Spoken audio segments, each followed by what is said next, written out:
So, with all the focus then on the income tax bill, just under the radar is this bill to undo tax hikes that Democrats passed last year. This is Senate Bill 6347, only one digit off the income tax bill. It's offered by Senator Claudia Kaufman of Kent, and it would change the rates that were approved a year ago for all 8 brackets for the estate tax or the death tax.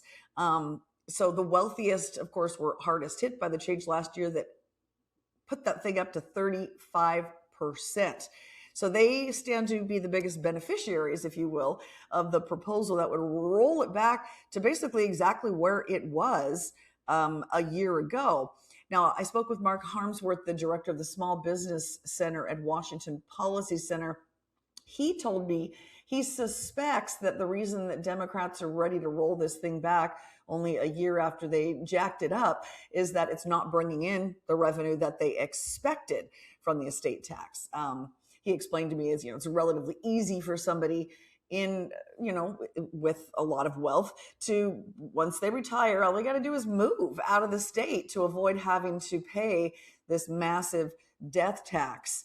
And he thinks, Mark at Washington Policy Center, thinks that they've realized, majority Democrats have realized that they put this thing up so high that the incentive to stay for the wealthy is not high enough. So that may be, in fact, why they're rolling it back. Now, Harmsworth wrote a piece on this Monday, as I did as well, up at the Center Square of Washington page. And in Harmsworth's piece on Monday, he noted that Brian Haywood, founder of Let's Go Washington, backer of the initiatives, recently told lawmakers that he knows dozens of couples that are right now eyeing moves out of this state. And data shows lots of households, people that earn more than $200,000, have left for places like Florida and Texas and Nevada.